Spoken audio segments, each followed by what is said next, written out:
जय हिंद दोस्तों, welcome back और एक नए वीडियो में और एक नए टॉपिक के साथ। मैं हूं डॉक्टर देव और मैं हूं राजेश। फ्रेंड्स, आज के वीडियो का टाइटल है world and Pakistan totally shocked on Indian hacker attack on Canada military and parliament. क्या बात है, सही में मतलब हमारे आईटी इतना आगे चला गया, क्या बात है।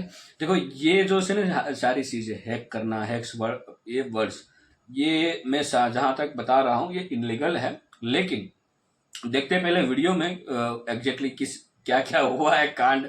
जिस हिसाब से अब कनाडा है वो पाकिस्तान के रास्ते पे चल रहा है, जैसे पाकिस्तान ने किया कनाडा भी वही करने को जा रहा है। क्योंकि अभी तक ये जब से कोरोना अभी तक तो गया नहीं ऐसा माना जाता है, लेकिन जब से कोरोना स्टार्ट हो उसके बाद जो वहां का मतलब जो कनाडा है वो अभी तक मतलब उठ नहीं पाया। उसकी रीढ़ की हड्डी ऑलमोस्ट टूट चुकी है, बट अब वो रीढ़ की हड्डी जो है वो जुड़ नहीं पा रही है ठीक तरह से।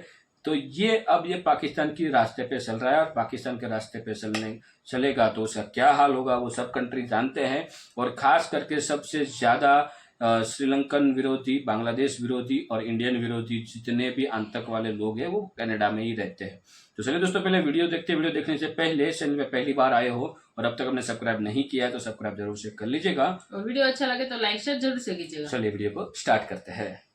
A group of hackers in India is claiming responsibility for a recent string of cyber attacks on the federal government.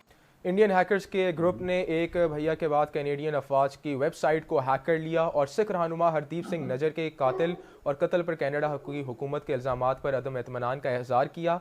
Federal government says a rash of cyber attacks by an Indian hacker group didn't do too much damage. A group called the Indian Cyber Force says it targeted systems belonging to the military, a hospital, Elections Canada, and some small businesses. Now, अब इसको पता लगा कि Justin Trudeau को जूते पड़ रहे हैं हर जगह से जस्टिन ट्रूडो लाल हो रहा है, पाट पाट पाट पाट। पाकिस्तान के अंदर 3-4 हमले हुए हैं। एक हमला तो बलूचिस्तान के शहर मस्तूंग में हुआ है जहां 50 के ज्यादा लोगों की जानें चली गई हैं। बरतानवी रोजनामा दी टेलीग्राफ के मुताबिक इंडियन हैकर्स के ग्रुप की जानिब से कैनेडियन मुसल्लह अफवाज की सरकारी वेबसाइट आर्जी तौर पर गैर फाल की गई है। तो किसी ने कोई मुलाकात नहीं की, ना प्राइम मिनिस्टर से ना फॉरेन मिनिस्टर से, लेकिन डॉक्टर जयशंकर को एक बड़ा एक्स्ट्रॉर्डिनरी डिप्लोमेटिक वेलकम दिया गया है वॉशिंगटन में। इसने वही काम करा जो हर खालिस्तानी करता है। इसने अपने पार्टनर को मुसीबत में देख के इसने उसकी छुरा मार दिया पीठ पे, टिपिकल खालिस्तानी। एक हमला जो है, और ये ईद मिलादुन नबी यानी कि मुसलमान का कत्ल कर रहा है, और एक हमला जो है वो जो टीटीपी ने हंगू में किया। The attacks don't seem to have breached any critical infrastructure, but they're a reminder of the ongoing tensions surrounding the killing of 6 separatist Hardeep Singh Nijjar in British Columbia. Jagmeet Singh, जिसको मैं ठगमीत सिंह कहता हूँ, ठगमीत सिंह है प्योर 24 कैरेट खालिस्तानी। बलोच सियासतदान भी लड़ रहे हैं और कोई कसर नहीं छोड़ रहे एक दूसरे को नीचा दिखाने में, जिससे उनको ये पता नहीं है कि रियासत नीचे आ रही है। लेकिन 7 समंदर पार वॉशिंगटन डीसी में क्या हो रहा है।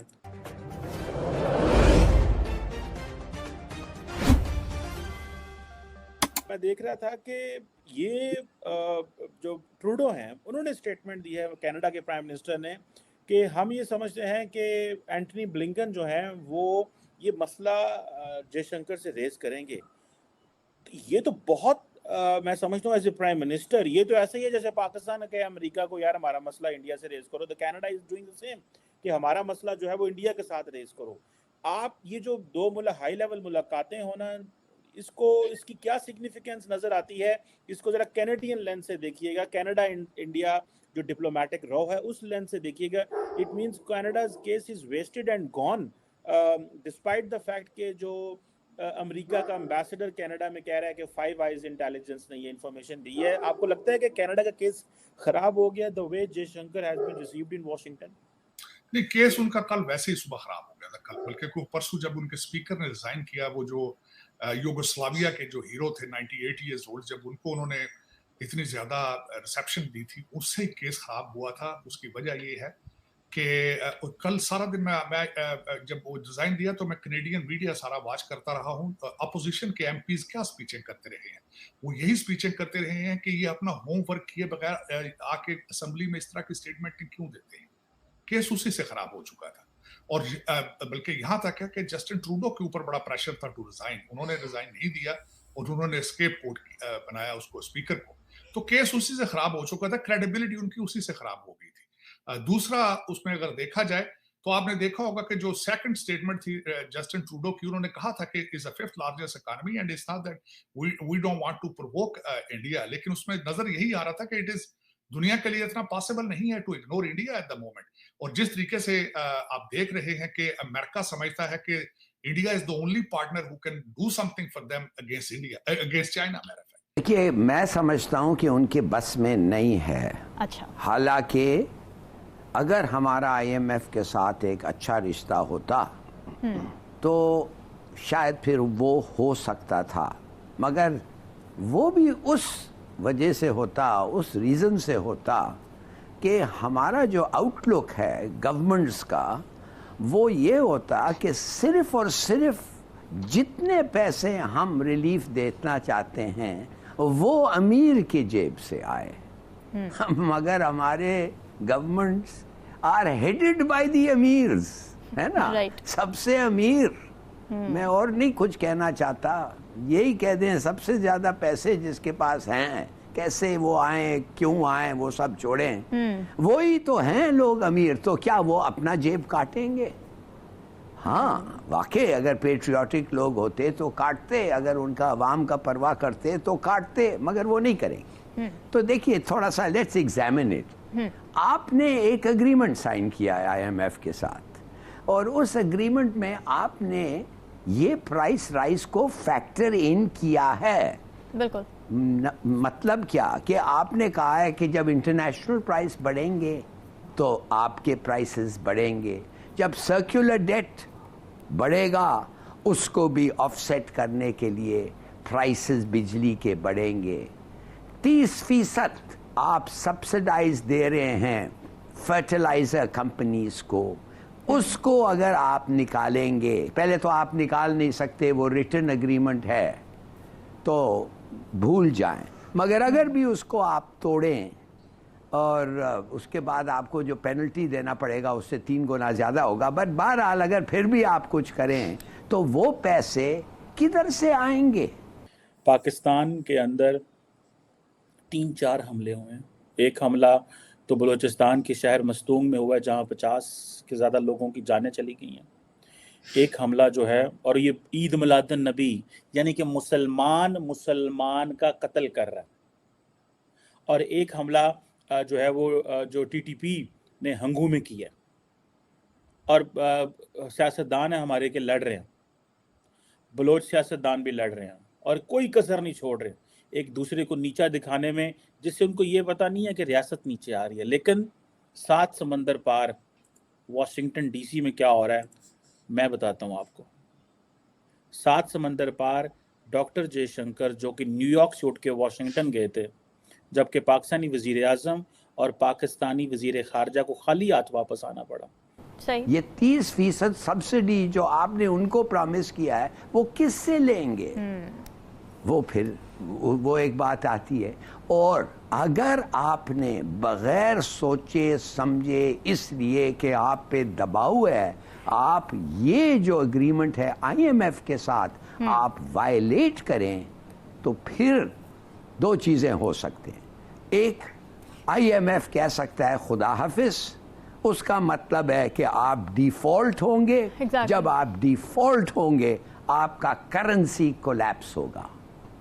एक ही थोड़ा सा मैं समझता हूँ किरण है उम्मीद का, वो ये है कि अगर आप आईएमएफ को जाने के पहले कहें कि हम इतना रिलीफ देना चाहते हैं और ये सब पैसे हम वादा करते हैं कि ये पैसे हमारे ख़जाने में आएंगे इस तरीके से, उतने ही वक्त में, और एग्जैक्टली दैट अमाउंट, मगर वो एलिमेंट ऑफ ट्रस्ट आपका और आईएमएफ का रहा ही नहीं है। तो आपने जो सवाल पूछा क्या गवर्नमेंट रिलीफ दे सकती है, मैं समझता हूँ नहीं दे सकती। मेरा ये चैनल सब्सक्राइब करें और मेरे हर अपडेट आपको मिले, इसके लिए बेल आइकन जरूर दबाइएगा। सो थैंक यू दोस्तों, वीडियो को यहाँ तक देखने के लिए। लास्ट में मोदी जी का मतलब सब्सक्रिप्शन वाला पार्ट था। चैनल को सब्सक्राइब आप हमारे भी ज़रूर कर लीजिए। और सबसे अच्छी बात है कि मोदी जी अब कहीं ना कहीं हम जो यूट्यूब क्रिएटर जो है उनको सपोर्ट कर रहे हैं, क्योंकि एक यूट्यूब जो है एक इनकम सोर्स बन सकती है। लेकिन यूट्यूब मतलब जो फुल टाइम कर रहे हैं जो बड़े यूट्यूबर है उसकी बात अलग है, लेकिन बहुत सारे हमारे यंगस्टर है वो यूट्यूब के लिए मेहनत कर रहे हैं। तो दोस्तों आप मेहनत करते रहो, एक दिन आप भी सफल होंगे। लेकिन हम एक राय जरूर देंगे यूट्यूब से के माध्यम से थ्रू कि आप जो भी काम करते हो, मतलब जॉब करते हो या बिजनेस करते हो, तो वो मत छोड़ देना, उसके साथ साथ ये काम करना। और बात रही पाकिस्तानी पाकिस्तान, तो देखो भाई उसको हर बार हर एक मीडिया कोई भी न्यूज़ आप उठा लो पाकिस्तान का, उसमें आपको हर बार एक जिक्र जरूर मिलेगा IMF का। और बात रही कनाडा की, हमारे जो हैकर टीम जो है उन्होंने कैनेडियन गवर्नमेंट का साइट हैक किया है, लेकिन उसका मंसूबा क्या था वो अभी फाइनल न्यूज़ नहीं है, लेकिन कुछ समय तक हैक किया था। लेकिन ये हैकर कुछ भी कर सकते हैं, सबको पता है।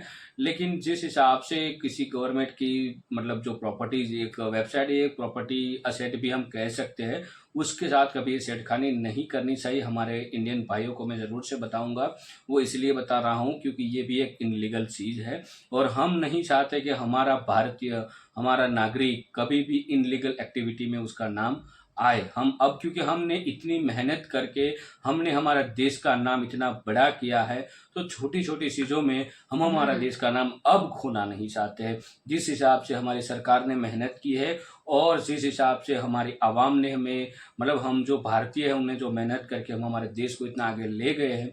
हालांकि बीच में थोड़े बहुत ये महंगाई आई, फिर GST आया, नोटबंदी आई, कोरोना आया, ये सब कुछ हमने सह लिया, अच्छे से सह लिया है। और इतना सहनशील शक्ति मैं समझता हूँ कि सिर्फ ये भारतीयों के पास ही हो सकती है। उसके अलावा कोई और देश में नहीं, मेरे को नहीं पता कि कोई इतना सहन कर सकता है, क्योंकि ये जो सारी उतार चढ़ाव बहुत हमने देखे।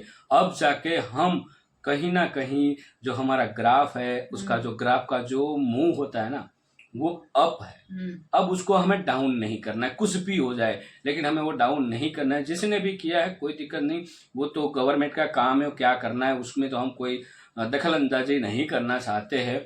लेकिन एक भी चीज़ है, जैसा देश वैसा भेष, ये भी माना जाता है हमारे देश में। जैसी करनी वैसी भरनी, वो भी हम कहते हैं। तो उस हिसाब से थोड़ा बहुत सही भी हो सकता है, लेकिन हम उसको सपोर्ट नहीं कर रहे इनलीगल एक्टिविटीज़ का। और बात रही पाकिस्तान की IMF की, तो IMF के तो बारे में अब क्या बोले, पाकिस्तान की तो बैंड बजा दी है, अच्छे से बजाए। और ये अनपढ़ गवार लोग हैं, उसके पास कोई कैलकुलेशन नहीं होता है, हर बार भीख मांगने चले जाते हैं। ऐसा नहीं है कि हमारा देश भारत कभी किसी के पास से पैसा नहीं लिया होगा, भारत ने भी लिया है। लेकिन भारत उसका एक गाणितिक तर्क होता है कि भाई हम आपके पास से पैसा इसलिए ले रहे हैं क्योंकि हमें यहाँ पे इन्वेस्ट करना है, और उस इन्वेस्ट से हमारे जो नागरिकों है उसको इतना बेनिफिट्स होगा, और उस बेनिफिट से हमें जो टैक्स मिलेगा वो इतने सालों में मिलेगा, और उन टैक्स में से हम आपका इतना पैसा इतने टाइम पे चुका देंगे। तो ये एक गणित होता है। तो हर भारत को, मतलब कोई देश मना नहीं, हालांकि अभी जरूरत नहीं है, अब तो भारत दे रहा है दूसरे देशों को पैसा, वो बात अलग थी जब हमें पहले जरूरत पड़ती थी, लेकिन अब जरूरत इतनी नहीं पड़ रही। हालांकि डॉलर की जरूरत तो हर देशों को पड़ती है, क्योंकि अभी ज़्यादातर क्या होता है कि ट्रेड जो होता है वो डॉलर से, मतलब जो मनी एक्सचेंज होता है वो डॉलर में होता है। तो मतलब मुद्रा भंडार रिजर्व रखना भी जरूरी है। तो उस हिसाब से तो अब इतना ट्रेड बढ़ चुका है, तो पैसा वैसे भी रिजर्व रहता है, डॉलर रिजर्व बढ़ रहा है, वो भी, तो वो भी एक अच्छी बात है। और पाकिस्तानियों आप डूब मरो, आप सिर्फ रोना रोते रहो, क्योंकि बहुत सारे पाकिस्तानी मीडिया वाले जो है वो उसके आवाम को बता रहे हैं, लेकिन कोई फायदा नहीं है। लोग आधे से ज्यादा तो मानते ही नहीं है उसको, तो आंखों पे वो पट्टी बांध दी गई है। बट इन लोगों को हिस्ट्री ही नहीं पता कि मतलब इतनी बड़ी माइक्रोसॉफ्ट कंपनी जिन्होंने पूरी क्रांति ला दी है वर्ल्ड में कंप्यूटर में, उन लोगों की जो स्टोरी है, उस स्टोरी, उसकी जो सेल्स एंड मार्केटिंग की जो मतलब एक रीत थी, वो भी ये लोग नहीं समझ पा रहे। जैसे माइक्रोसॉफ्ट ने क्या कहा कि भाई स्कूलों में डाल दिया कंप्यूटर ताकि बच्चों को आदत हो जाए, विंडोज़ की, और विंडो की आदत हो जाए तो ये मैक कम यूज़ करेंगे, लिनक्स कम यूज़ करेंगे। जो ऑपरेटिंग सिस्टम है वो मैं उसकी बात कर रहा हूँ, ठीक है। तो उस वजह से क्या हुआ कि विंडो इतना मतलब प्रचलित हो चुका है। तो ऐसे ही होता है हर एक देश में, नागरिक सभी देश में रहता है और नागरिकों की वजह से तो देश बनता है। तो उन नागरिकों, जो बच्चा स्कूल में पढ़ रहा है वो कुछ सालों के बाद देश, वो तो नागरिक है ही देश का, लेकिन कुछ सालों के बाद वो बड़ा होगा। तो वो बड़ा होगा तो उसके, जब वो छोटा है तभी उसने अच्छा एजुकेशन लिया होगा, तब जाकर तो वो अच्छे काम कर पाएंगे। और आपके वहां पे तो क्या एजुकेशन दिया जा रहा है वो तो आप तो खुद सबको जानते ही पता ही हो है। और सब लोगों को पता है। उसके बारे में हमें नहीं कहना है कुछ, बट वो पाकिस्तान वालों के, क्योंकि वो पाकिस्तानी है इसलिए हमें कुछ नहीं कहना है। तो वीडियो को दोस्तों हम यहाँ से, इस वीडियो से विदाई लेते हैं और अगले वीडियो में हम आपके साथ मिलते हैं। टिल देन, जय हिंद, जय भारत।